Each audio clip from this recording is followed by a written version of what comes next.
है gas, welcome back my YouTube channel. आप सभी का स्वागत है मेरे इस चैनल में।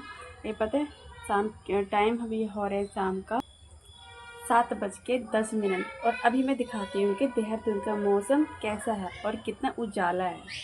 रुको।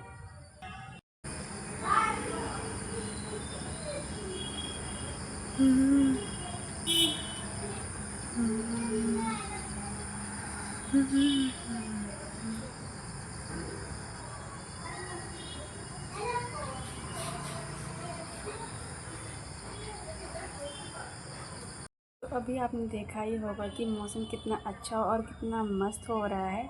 अलग अलग कलर्स हो रहे हैं बादल में, कहीं ब्लू कलर, कहीं येलो कलर, कहीं रेड कलर, ऐसा कुछ हो रहा है।